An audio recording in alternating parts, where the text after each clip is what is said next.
Good.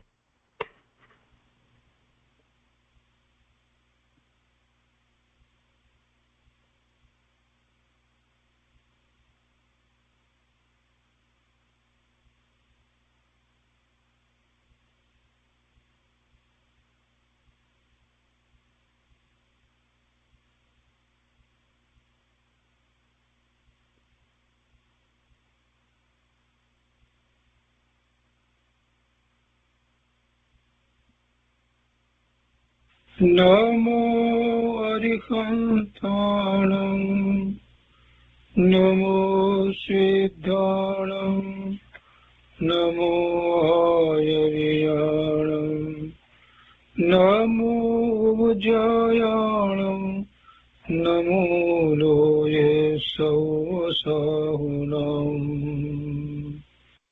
असपञ्चनमोकारो सर्वपावपणासनो मङ्गलानं च सौवर्ते परमं वै मङ्गलम् अज्ञानतिमिरान्धानां ज्ञानाञ्जनशलाकया चक्षुरुन्मीलितं येन तस्मै श्रीगुरुवे नमः। मुखादिव्याकुक्षिरत्नं शब्दजितवर्यात्मजम् श्रीराजचन्द्रयहुं वन्दे तत्त्वलोचनदायकम् प्रभुतत्त्वलोचनदायकम्।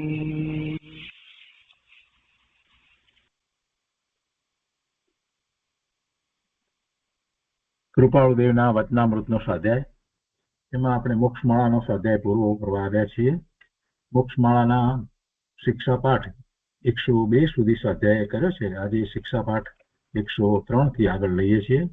પુસ્તકમાં પાના નંબર 129. શિક્ષાપાઠ 103 વિવિધ પ્રશ્નો ભાગ બીજો. વિવિધ પ્રશ્નો ભાગ પહેલાની અંદર કેટલાક પ્રશ્ન અને એના ઉત્તર વગેરે હતું. હવે એમાં જ આગળ કહે છે, કેમ કે એમાં કર્મની જે વાત આવી તો એ કર્મની વાતને હવે આ ભાગ બીજામાં આગળ વધારી છે. જ્ઞાનાવરણી, દર્શનાવરણી, વેદની, મોહની, નામ, ગોત્ર, આયુષ અને અંતરાય, એમ એ 8 કર્મ અને એ 8 કર્મની સામાન્ય સમજ કહેવામાં આવી. હવે એ પછીથી અહીંયા આપે છે કે પ્રશ્ન કર્યો કે એ કર્મો ટળવાથી આત્મા ક્યાં જાય છે? એ કર્મો ટળવાથી આત્મા ક્યાં જાય છે? કર્મ રહિત દશામાં આત્મા ક્યાં જાય છે? એનો ઉત્તર આપે છે કે અનંત અને શાશ્વત મોક્ષમાં. શાશ્વત મોક્ષમાં, મોક્ષ એટલે મુક્ત સ્વરૂપમાં, અને અનંત એટલે જે અનંત કાળ રહેવા વાળું છે તે, જે સાદી અનંત છે, જેની શરૂઆત થાય છે પછી અનંત કાળ છે. શરૂઆત છે સાદી, આદિ અને પછી અનંત, અને એ મોક્ષ એ દશા છે, એ પર્યાય છે. તો એવી દશામાં પછી એ જીવ ચાલ્યો જાય છે. તો એ દશામાં એ ગયો પછી એ દશામાં જે જીવ હોય એ સામાન્ય રીતે આ બધા જીવો જે છે એની સાથે હોય નહીં. એ આપણને સમજાય છે કે જ્યારે એવી અદ્ભુત દશા થઈ હોય તો, અને જીવનો ઉદ્ધવગામી સ્વભાવ છે એ વાત તો શાસ્ત્રમાં આવી છે. એટલે સર્વ કર્મોથી રહિત થાય એટલે એ એક સમયમાં લોકાકાશના અગ્રસ્થાન ઉપર ત્યાં સ્થિર થઈ જાય. અને બીજી વાત કે હવે એને કોઈ ભવના ભ્રમણ કરવાના નથી, હવે ભવ લેવાનો નથી, કંઈ એ છે જ નહીં, શરીર ધારણ કરવાનું જ નથી. એટલે પોતે પોતાના સ્વરૂપમાં અવ્યાભાસ સુખ શાંતિ આનંદની દશામાં બિરાજમાન રહે છે. અને એ અનંત કાળ સુધી એમ જ પોતે પોતાના સ્વરૂપમાંથી આવતા સુખ શાંતિ આનંદને અનુભવે છે. એ સિદ્ધ દશા છે. એવી સિદ્ધ દશા થાય છે. સર્વ કર્મ ટળવાથી જીવની સિદ્ધ દશા થાય છે. સિદ્ધ દશા થતા પહેલા જીવને ભાવ મોક્ષની દશા થાય છે. એમાં એ શરીર સહિત હોય છે, કે જેમાં એને કેવળ જ્ઞાન થયું હોય છે. એવી એ ભાવ મોક્ષની દશા હોય છે. અને ત્યારે એને 4 ઘાતી કર્મોનો ક્ષય થયો હોય છે, પણ પછીથી 4 અઘાતી કર્મોનો પણ ક્ષય થઈ જાય છે. ત્યારે એ સર્વ કર્મ રહિત થઈ અને નિર્વાણ પામે છે. નિર્વાણ એટલા માટે કહીએ છીએ કે હવે જન્મ લેવાનો નથી, છેલ્લું શરીર છે, એટલે એ નિર્વાણ પામે છે એમ આપણે કહીએ છીએ. અને પછી એ શરીર છોડી અને સિદ્ધ દશાને પ્રાપ્ત કરી લે છે, એટલે સિદ્ધ શિલા ઉપર પોતે બિરાજમાન થાય છે. આ મોક્ષ છે. હવે મોક્ષ એ કોઈ જગ્યાનું નામ નથી. મુક્ત દશાને મોક્ષ કહેવામાં આવ્યું છે. મુક્ત દશા તો થઈ, પણ એ જીવનો એવો ઉદ્ગામી સ્વભાવ છે, માટે એ સર્વકર્મથી રહિત થઈ જાય છે, તો એ સિદ્ધ શિલાથી ઉપર ત્યાં વિરાજમાન થાય છે.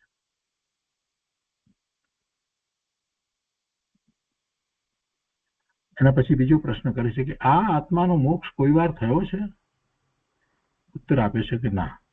કારણ કેમ નથી થયું? એમ તો કે મોક્ષ થયેલો આત્મા કર્મમળ રહિત છે, એથી પુનર્જન્મ એને નથી. મોક્ષ જેનો થયો એટલે કે મુક્ત થયો એ હવે બંધાય એ માટે કઈ કારણ છે? એને રાગ દ્વેષ થાય તો બંધાય ને. પોતે પોતાના સ્વરૂપમાં સ્થિર થયો છે, હવે બાદ સુખ શાંતિ આનંદમાં વિરાજે છે, એને રાગ દ્વેષ થવાનું કોઈ નિમિત્ત કારણ પણ નથી. એને રાગ દ્વેષ થવાનું કોઈ નિમિત્ત કારણ નથી. તો એ ફરીથી બંધાય એમ તો બને નહીં. બંધાય નહીં તો એને જન્મ હોય નહીં. કર્મ બંધ વિના જન્મ ક્યાંથી હોય? અન્ય મતની અંદર જે માન્યતા જે છે કે પછી એ બધા અવતાર વગેરે ને અહીંયા પાપીઓને શિક્ષા કરવા માટે ભગવાન પછી અવતાર લઈ અને આવે પાછા, આ બધી માન્યતાઓ બધી બરાબર નથી, યોગ્ય નથી. એવું હોઈ શકે નહીં, એવું થઈ શકે નહીં.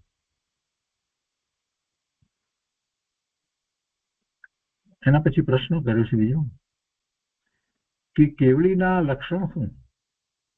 કેવળીના લક્ષણ શું?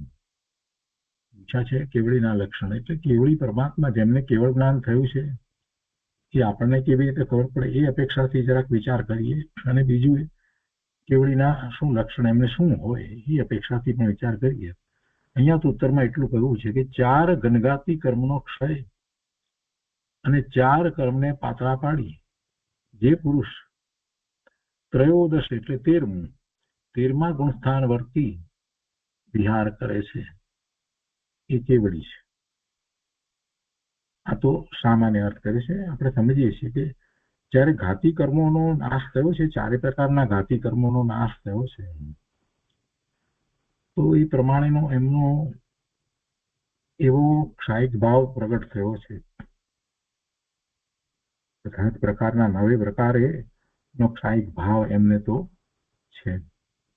અને જે સ્વભાવ ભાવનો ઘાત થવામાં નિમિત્ત કારણ હતા એ 4 ઘાતી કર્મ, જ્ઞાનાવરણીય, દર્શનાવરણીય, મોહનીય અને અંતરાય, એ 4 નો ક્ષય થયો છે. એટલે એના કુલ 9 ક્ષાયિક ભાવ જે આપણે કહીએ છીએ.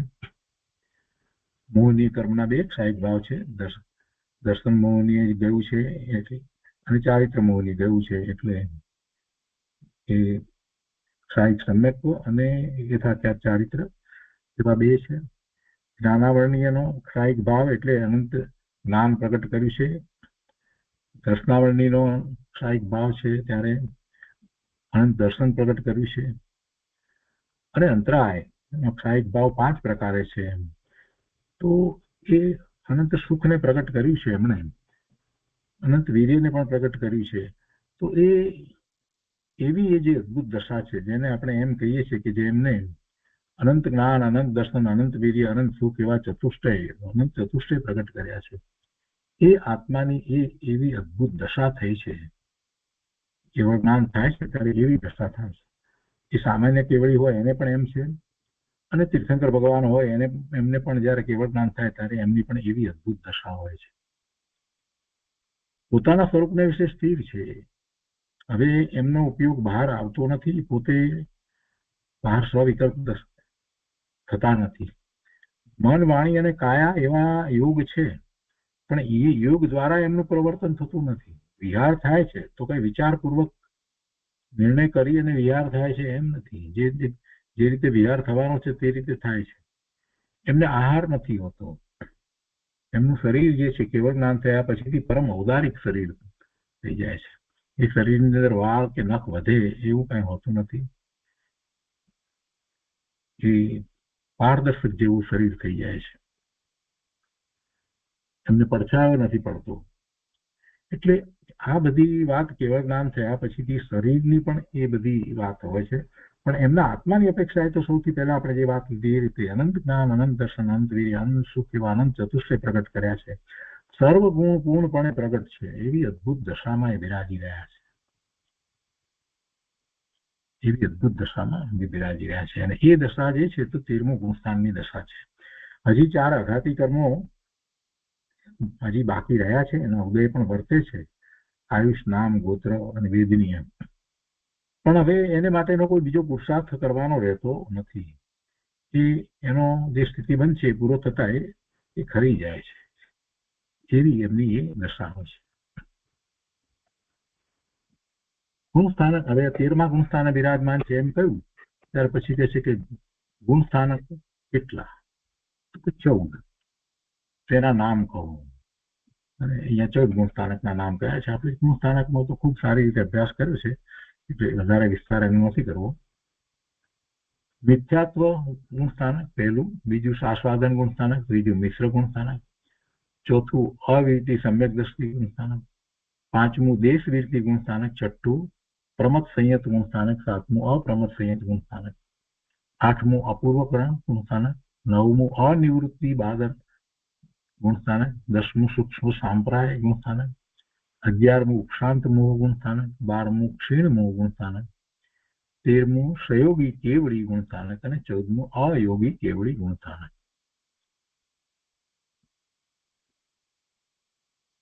જીવ મિથ્યાત્વ એટલે કે પહેલા ગુણસ્થાને છે, ત્યાંથી એ સમ્યક તો પ્રગટ કરે છે એટલે ચોથા ગુણસ્થાને આવે છે. એવો ક્રમ નથી હોતો કે પહેલા ગુણસ્થાનથી બીજા ગુણસ્થાને આવે ને બીજાથી ત્રીજા આવે ને ચોથે. એવો ક્રમ નથી હોતો. ચોથું ગુણસ્થાન પ્રગટ કરે છે જે અવિરત સમ્યક દ્રષ્ટિ ગુણસ્થાન. એ મિથ્યા દ્રષ્ટિ જીવ સાચું શ્રદ્ધાન કરી અનુભૂતિ સહિત પોતાના સ્વરૂપનું સાચું અનુભૂતિ સહિતનું એવું જે શ્રદ્ધાન થાય છે તો એ સાચું સમ્યક શ્રદ્ધાન છે. તો એ સમ્યક દર્શન છે. અને એ દશામાં આવે છે ત્યારે એ ચોથું ગુણસ્થાન છે. અને ચોથા ગુણસ્થાનથી ધર્મની શરૂઆત થાય છે. ધર્મની શરૂઆત ચોથા ગુણસ્થાનથી થાય છે. મોક્ષ માર્ગની શરૂઆત ચોથા ગુણસ્થાનથી થાય છે. ધર્મ ધ્યાન જે કહીએ છીએ તો ચોથે, પાંચમે, છઠ્ઠે અને સાતમે ગુણસ્થાને ધર્મ ધ્યાન છે. અને પછી 8માથી શરૂ કરી અને એને શુક્લ ધ્યાન છે. 8મે પહેલું શુક્લ ધ્યાન હોય છે અને એ શુક્લ ધ્યાનમાં ક્ષપક શ્રેણી ચડે છે. તો પછી એ 12મા ગુણસ્થાને આવે છે. ત્યાં બીજું શુક્લ ધ્યાન પ્રગટ થાય છે અને એ પછી 13મા ગુણસ્થાને આવે છે. એટલે કે સહયોગી કેવળી ગુણસ્થાનક છે.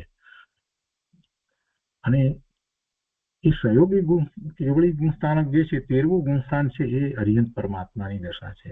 અને એવા અરિહંત પરમાત્મા એમને કેવળ જ્ઞાન પ્રગટ થયું છે. હવે પોતાના સ્વરૂપમાં સ્થિર થયા છે.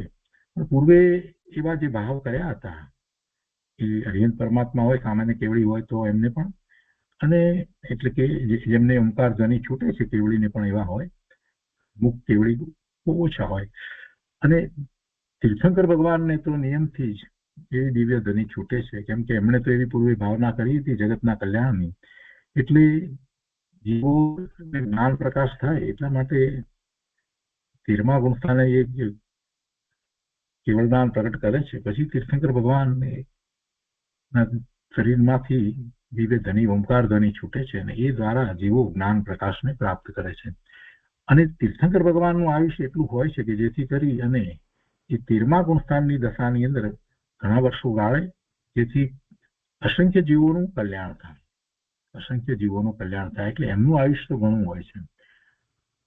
મોટા ભાગના કેવળીનું આયુષ્ય પ્રમાણમાં વધારે હોય, પરંતુ કોઈ એવા પણ કેવળી થાય છે જેમને કેવળ જ્ઞાન થાય છે પણ પછી આયુષ બહુ ઓછું હોય છે. 6 મહિના કરતા ઓછું આયુષ બાકી રહ્યું હોય અને જો કેવળ જ્ઞાન પ્રાપ્ત કરે તો એ સમુદ્ઘાત કરે છે. એ વાત પણ આપણે જાણીએ છીએ. એટલે કે બાકીના 4 આઘાતી કર્મો જે છે એની સ્થિતિ સરખી કરી લે છે. 8 સમયની અંદર, અને પછીથી એનો પણ એ જ્યારે 13મે થી પછી 14મે અને 14મે થી પછી એ નિર્વાણ પામી અને સિદ્ધ થાય છે.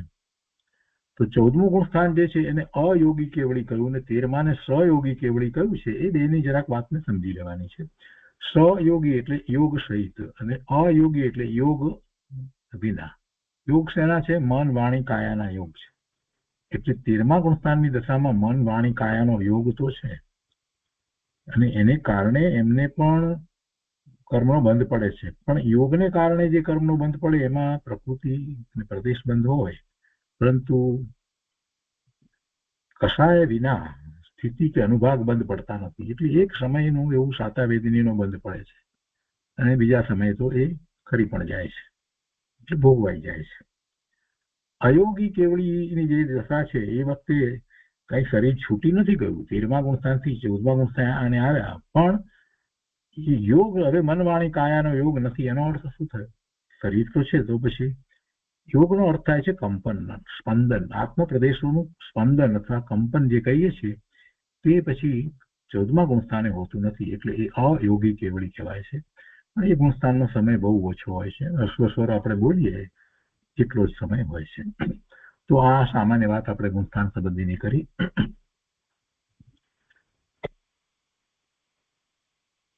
7મા ગુણસ્થાન ને 6ઠા ગુણસ્થાનની પણ બે મહત્વની વાત છે, સમજી લઈએ આપણે. કે 4થા ગુણસ્થાને જે છે ત્યારે તો હજી અવિરત છે, એટલે હજી એને એવા વ્રત તપ વગેરે એ રીતે પછખાણ પૂર્વક ના હોતા નથી. સમ્યક દર્શન થયું છે, પણ અને પછી એ વ્રત વગેરે અંગીકાર કરે છે, તો એમાં એ શ્રાવક ના વ્રત અંગીકાર કરે છે. 12 વ્રતધારી શ્રાવક થાય છે, અથવા તો એ મુનિ થાય છે, મુનિ દીક્ષા અંગીકાર કરે છે, મુનિ દશા અંગીકાર કરે છે, તો એને મહાવ્રત હોય છે. અને દિગંબર પ્રમાણે આપણે જાણીએ છીએ કે એમાં બાહ્યમાં જે ચારિત્ર છે તે 28 મૂળ ગુણ સહિત ચોખ્ખું દ્રવ્યલિંગ હોય છે. અને અંતરંગ દશા જે છે એ મુનિ દશા ને અંગીકાર કરે એટલે અંતરંગ દશા 7માની થઈ જાય એમ નથી. જો 4થે છે કે 5મે છે તો પછી પાછો એવો અપૂર્વ પુરુષાર્થ કરે છે, એટલે કે ધ્યાનમાં ખૂબ એવો અપૂર્વ પુરુષાર્થ થાય છે, અને 7મું ગુણસ્થાન આવે છે. કેમ કે 7મા ગુણસ્થાનની દશા અદ્ભુત હોય છે. 7મા ગુણસ્થાનમાં આત્માની અનુભૂતિ દેખરેખ પ્રમાણે પણ વધારે છે, અને આત્માની અનુભૂતિનો સમયનો ગાળો પણ સમય પણ વધારે હોય છે. અને એમાં એક વખત અનુભૂતિ પછી એ પાછા 12મા આવે, સવિકલ્પ થાય, ત્યાર પછીથી બીજી વખત અનુભૂતિ થવામાં બહુ લાંબો ગાળો પડતો નથી. અંતર્મુહૂર્તમાં તો પોતાના સ્વરૂપને સ્પર્શે જ છે, અને સ્વરૂપમાં વિશેષ એકાગ્રતા, રમણતા કરે છે. અને એવું જ્યારે થાય છે તો પોતાના સ્વરૂપમાં જ વિશેષપણે એકાગ્રતા, રમણતા કરે છે, આનંદની અનુભૂતિમાં છે, તો જે વર્તમાનમાં કર્મના ઉદયો જે આવ્યા છે એ ફળ આપે છે, પણ એ એમને જ ફળ ભોગવ્યા વગર જ આમ જ એ ખરી જાય છે. એમને તો એનું લક્ષ્ય હોતું જ નથી, એટલે એમને ઘણી નેજરા થાય છે.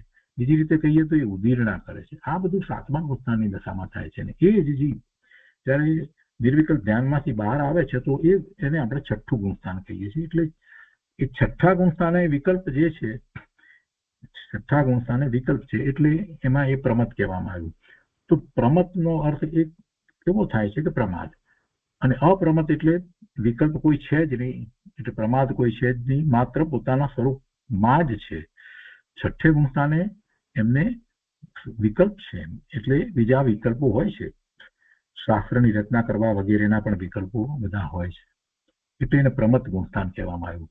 હવે પ્રમતનો શબ્દનો જો વિચાર કરીએ તો પ્રમતપણું તો જીવને પહેલેથી જ છે. પ્રમતપણું તો જીવને પહેલેથી છે. પહેલા ગુણસ્થાને પણ પ્રમતપણું છે. બધા જ ગુણસ્થાને પહેલાથી 6ઠ્ઠા સુધીમાં પ્રમતપણું તો છે જ, પણ અપ્રમતપણું જે છે એ નિર્વિકલ્પ ધ્યાનમાં 7મા ગુણસ્થાનથી ઉપર હોય છે. એટલે એના સંબંધીની એ વાત છે, વધારે બીજો વિસ્તાર નથી લેતા. તો એ રીતે આ શિક્ષાપાઠ 103 પૂરો થયો. હવે એના પછી શિક્ષાપાઠ 104 છે. એમાં થોડીક વાત તીર્થંકર ભગવાન, કેવળી ભગવાનની લેવામાં આવી છે, લઈએ આપણે. શિક્ષાપાઠ 104 વિવિધ પ્રશ્નો ભાગ 3. અહીંયા પ્રશ્ન મૂક્યો છે કે કેવળી અને તીર્થંકર એ બંનેમાં ફેર શું? અહીંયા તો સામાન્ય વાત લખી છે એમણે, કેવળી અને તીર્થંકર શક્તિમાં સમાન છે.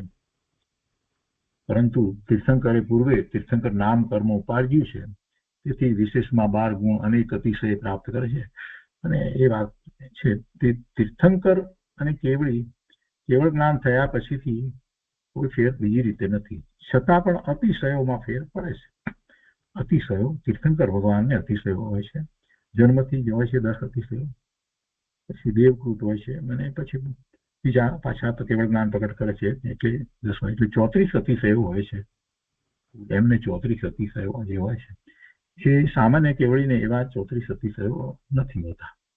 પણ કેવળી જે છે એમાં પણ 2 પ્રકાર, એમાં કુલ તો 7 પ્રકારે કેવળી કહેવામાં આવે છે, પણ આપણે મુખ્યત્વેથી લઈએ તો એમાં પણ એવા જેમને ઓમકાર ધ્વનિ નથી પ્રત્યક્ષ છૂટતી એવા, અને જેમને ઓમકાર ધ્વનિ છૂટે છે એવા, એટલે મુક્ત કેવળી પણ હોય છે જેમને એવી ઓમકાર ધ્વનિ ના છૂટે, એટલે 12માં એ રીતે.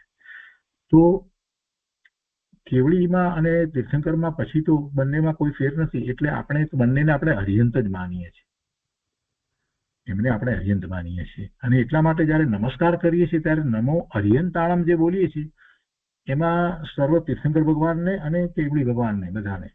અત્યારે વર્તમાનમાં મહાવિદ્ય ક્ષેત્રને વિશે તીર્થંકર તો 20 જ છે, તીર્થંકર તો 5 મહાવિદ્ય ક્ષેત્ર છે અને એમાં કુલ તીર્થંકર 20 છે. પણ કેવળી જેમને કેવળ જ્ઞાન થયું છે એવા કેટલા, તો કે તો હજારોની સંખ્યામાં, કદાચ લાખની સંખ્યામાં હશે, એટલા બધા કેવળી છે. અને બધાનું આયુષ્ય જયારે પૂરું થશે ત્યારે એ સિદ્ધ દશાને જ પ્રાપ્ત કરવાના છે, એ બધા નિર્વાણ પામી અને સિદ્ધ શિલા ઉપર જ વિરાજમાન થવાના છે. અત્યારે વર્તમાનમાં પણ એ પોતાના સ્વરૂપમાં આવ્યા બાદ સુખ શાંતિ આનંદની દશામાં જ બિરાજી રહ્યા છે, એટલે બીજો તો શું ફેર કહેવાય.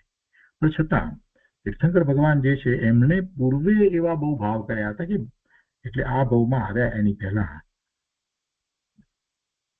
એ આ ભાવમાં આવ્યા એની પહેલાના ભાવમાં તો દેવમાં હતા, અને એની પહેલાના ભાવની અંદર જયારે મનુષ્ય હતા એ વખતે એમણે ખૂબ એવા ભાવ કર્યા કે બધા જીવો પૂર્ણ શુદ્ધ સ્વરૂપને પ્રાપ્ત કરે, પૂર્ણતાને પ્રાપ્ત કરે વગેરે ખૂબ જ છે, અને ખૂબ કરુણાના ભાવ એમને થયા હતા. એટલે એમને તીર્થંકર નામ ગોત્ર બંધાવ્યું છે. તીર્થંકર નામ કર્મની પ્રકૃતિ છે, કે તીર્થંકર નામ કર્મની પ્રકૃતિ છે એટલે તીર્થંકર છે એમ નથી, એ તો નામ કર્મની પ્રકૃતિ છે.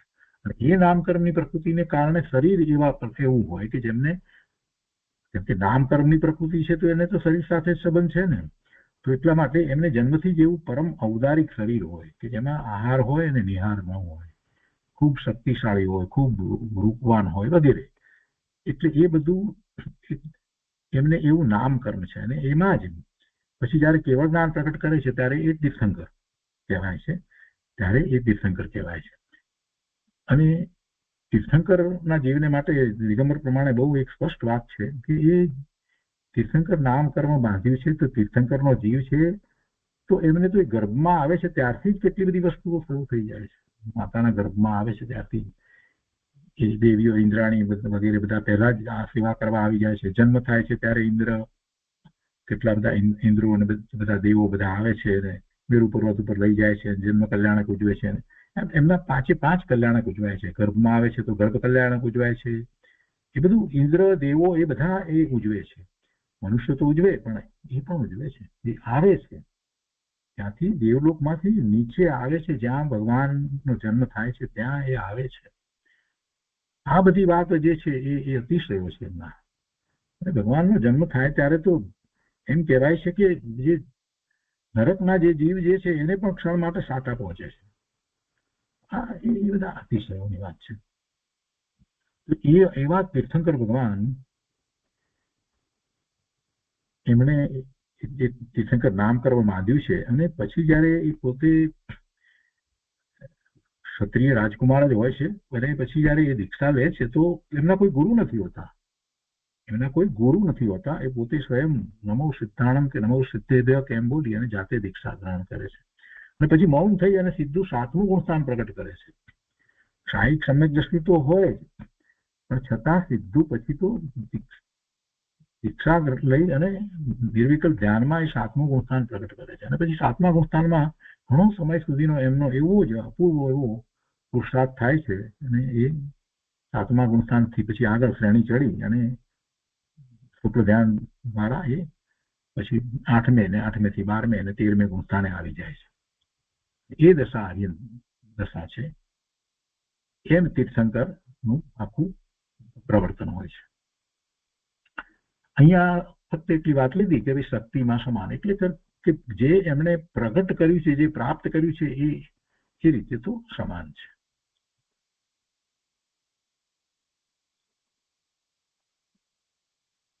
કેવડીને, સામાન્ય કેવડીને પણ એમને કેવળ જ્ઞાન થાય છે, તો એના કલ્યાણક ઉજવાતા હોય છે, નિર્વાણ કલ્યાણક પણ એમનો ઉજવાતો હોય છે, એ બધું હોય છે. પણ જન્મ કલ્યાણક નથી ઉજવાતું હોતું, કે તપ કલ્યાણક કે દીક્ષા કલ્યાણક એમનો નથી ઉજવાતો હોતો.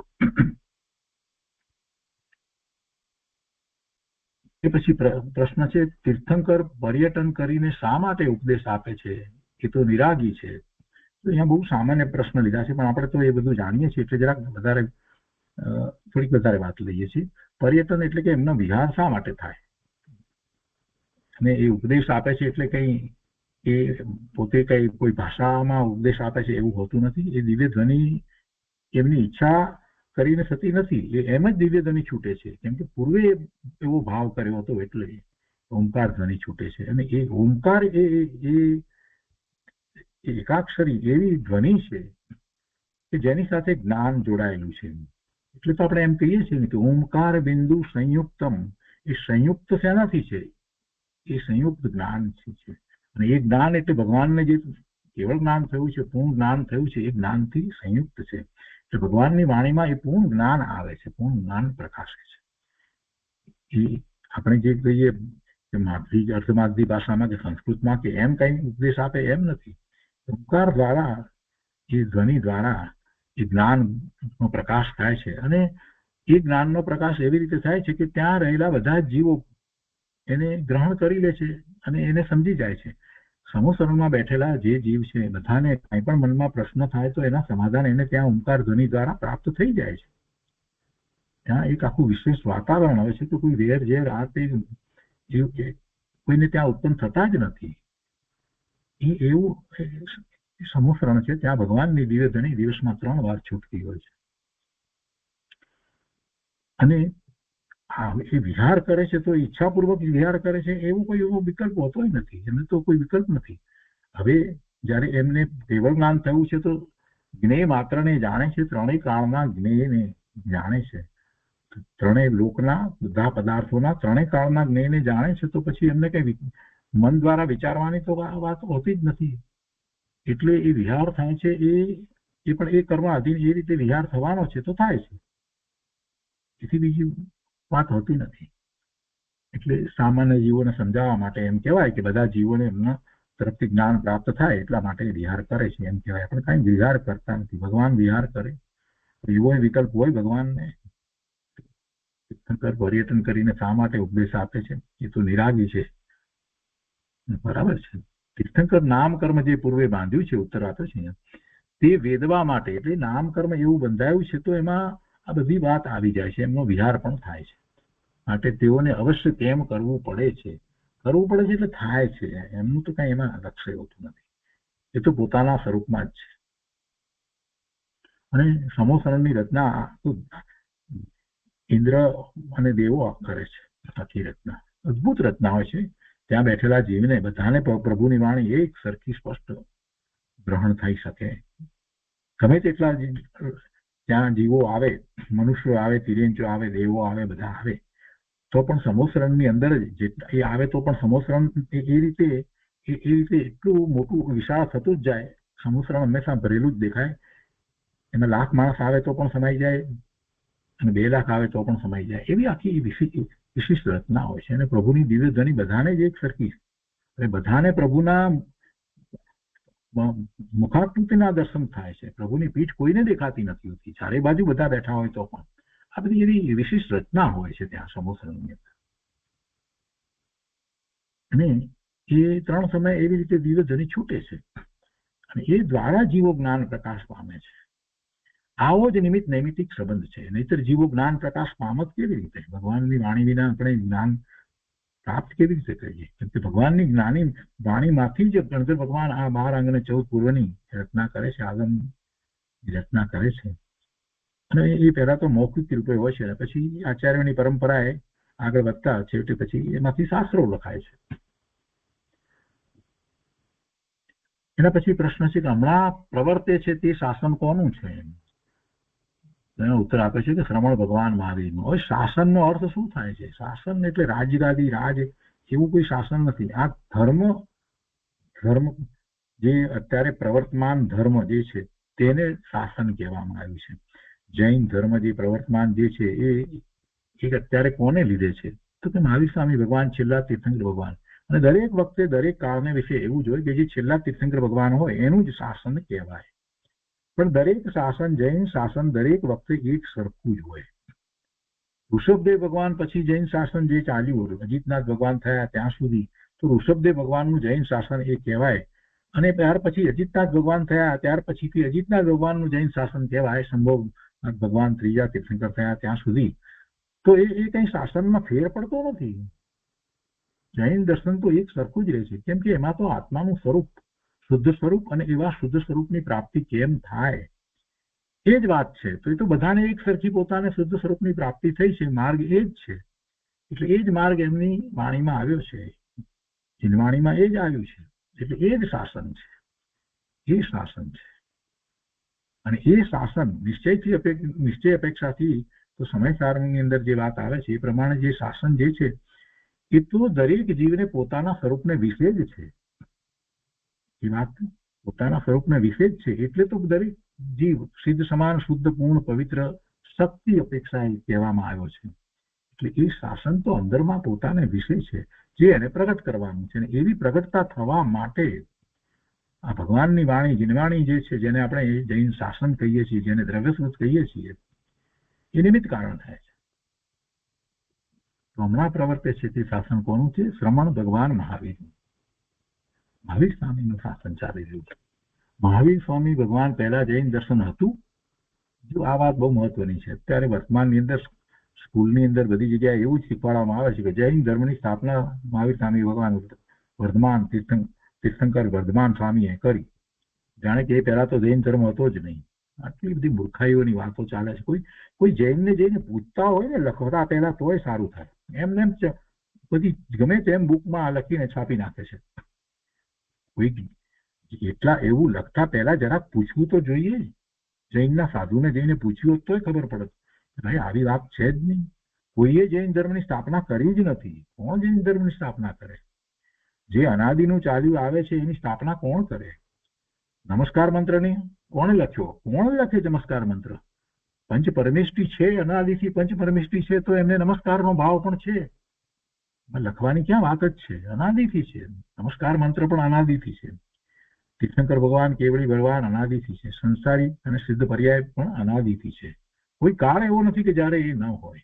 જે વસ્તુ છે એમાં નવું શું થાય? કોણ નવું કરે? એટલે મહાવીર સ્વામી ભગવાન પહેલા પણ જૈન દર્શન હતું.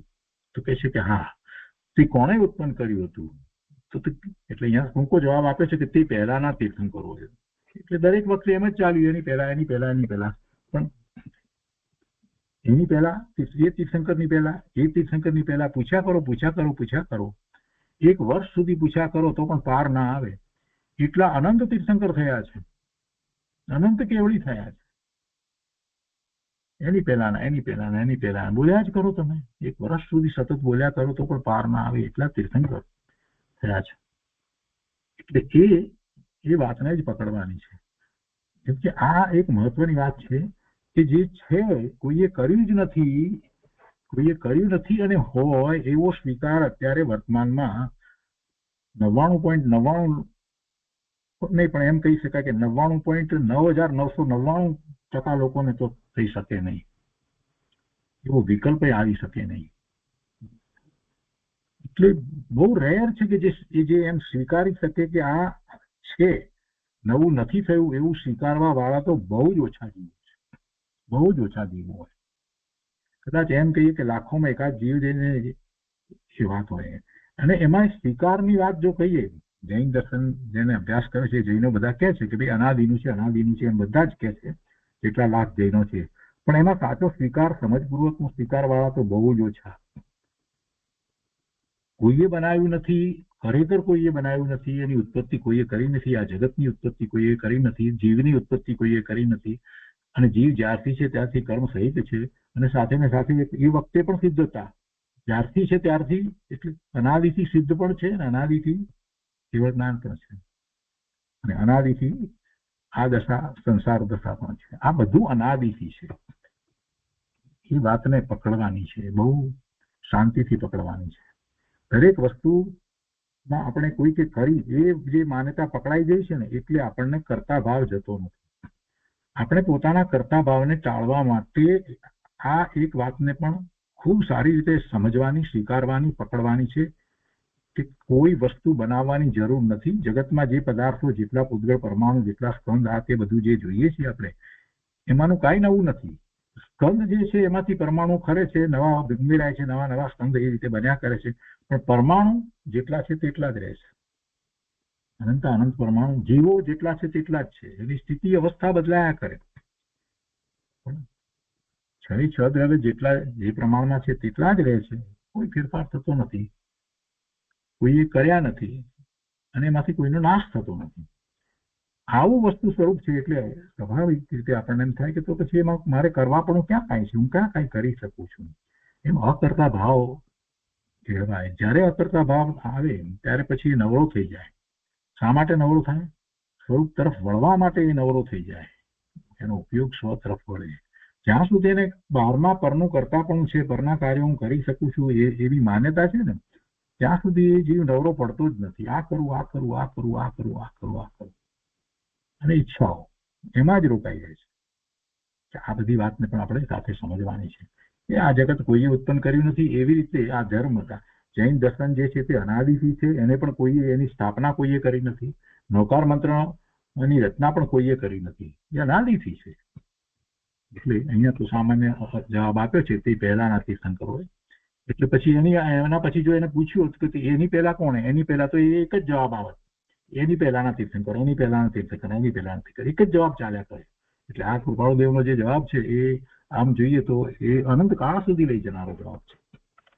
એના પછી પ્રશ્ન છે કે તેઓના અને મહાવીરના ઉપદેશમાં કઈ ભિન્નતા ખરી? કે બીજા તીર્થંકરો થઈ ગયા એમના ઉપદેશમાં અને ભગવાન મહાવીર સ્વામી ભગવાન છેલ્લા 24મા તીર્થંકર ભરત ક્ષેત્રના એમના ઉપદેશમાં કઈ ભિન્નતા ખરી? કાંઈ ભિન્નતા નથી. શું ભિન્નતા હોય?